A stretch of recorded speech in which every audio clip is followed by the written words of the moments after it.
Hi, I'm Arlen Geyer, and I am going to use this camera simulator to demonstrate what you need to do for my PH 123 Week 4 Assignment 1.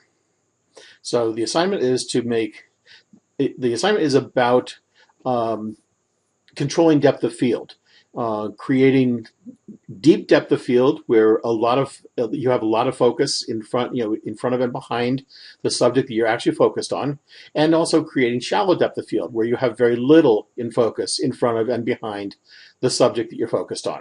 And there are three different things that will affect that. One is the aperture, another is the focal length, and the third is the subject distance, how far you are away from your subject. So in this exercise, you will examine each of those separately, where you'll only change one of those three parameters for each study that you do. So for each of them, you will shoot 6 pairs of photographs. One image in the pair will be with deep depth of field, and the other will be with shallow depth of field. So I'm only going to do one for each of these because the camera simulator only has this one subject. So we're going to start with aperture. So to have some shallow depth of field in the first place, you want to have a focal length that is not especially wide. So at a super wide focal length, like this, you're going to get pretty deep depth of field no matter what else you do. So in order to really see the difference, zoom in so that you're not anywhere near the wide part of your focal length range. Also, we're going to be shooting on manual, so make sure you have your set on manual. And using a tripod will make your life a little simpler because that way you'll have your subject is constant. So use a tripod for this. Okay, so my goal here is I'm going to start off with my ISO as low as it'll go, and if I can leave it there, great. I might have to raise it. So to demonstrate deep and shallow depth of field, I want to use the aperture extremes. So I'm going to start with shallow depth of field, which I will get by having a very wide open aperture, which is going to be a small number. Now this particular camera simulator goes down to f2.8. Your camera probably does not go that wide. But you notice when I did that, it changed my meter reading, so now I need to adjust something to put that needle back into the middle.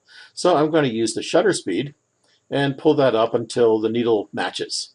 So the camera is telling me that I've got a 500th of a second at f2.8 and ISO 100, and that should give me a good exposure. So I'm going to click the shutter, and there we are. And you can see that the background is very out of focus, and she's in focus, indicating that I have a very shallow depth of field. So now I want to leave everything else the same. I'm not going to move my camera, and I'm not going to change my focal length, but I'm going to change my aperture, and I want to go to the other extreme. So I'm going to go all the way down to f22. Now doing that, you see that it has thrown the meter off, so I'm going to change my shutter speed, and in order to balance the meter here, I have to have a shutter speed all the way down at an eighth of a second, which is way too slow. I'll get a blurry subject at that slowest speed. So I'm going to bring that up to around a 60th of a second would be good. So I need to compensate to get the needle back in the middle. I'm going to use the ISO to do that. ISO is not part of the depth of field equation, so it's okay to change that. The only ones we're concerned about are aperture, subject distance, and focal length. So we want to just make sure that the other two that we're not using on this particular pair of images do not change. So we don't want to move the camera to change the subject distance. We don't want to change the focal length. We don't want to zoom in or out between these two shots. So here I am ready at a 60th of a second, f22, and ISO 800. Take that picture, and you can see I have deep depth of field. She's in focus because I'm focused on her, but also the background's in focus. And if there was something nearer, it would be in focus as well. So that's deep depth of field. Now that's one pair of images using the aperture. So you want to do 5 more pairs like that. You go find 5 more subjects where you have a subject fairly close to you, and then stuff in the background so you can see the deep and shallow depth of field. And so 5 more pictures. And of course, as I said, this camera simulator doesn't have any other subjects. So I'm stuck with just doing the one. But you'll do 5 more like that. So now the second set we're going to do is going to be changing the focal length. This time I'm going to put my aperture somewhere in the middle. I'm going to turn my ISO all the way down again because you want the ISO as low as you can have it, and still get the shutter speed and aperture that you want. So I'm going to just move my shutter speed up around there and put my aperture wherever I need to do that. And now, once I've got that set with the needle showing in the middle there, meaning my exposure is good, I'm going to leave that alone for this series. And this time, I'm going to change my focal length. So I'm going to start with a very wide focal length, zoom all the way out to the extreme. Don't change, once you've just decided what your subject distance is going to be, leave it. We're not going to change that. We're not going to change the aperture.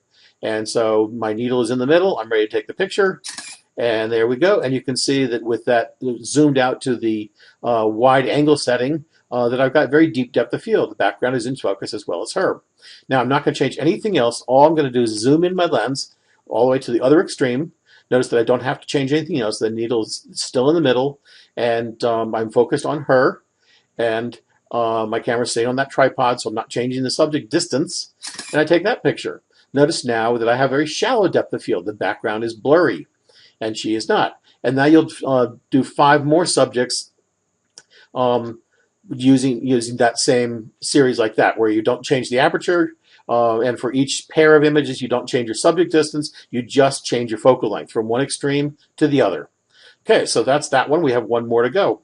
And so I'm going to put this back into the middle. I'm going to leave that where it is. And this time, I'm going to change my subject distance. So I'm going to start off by moving way away.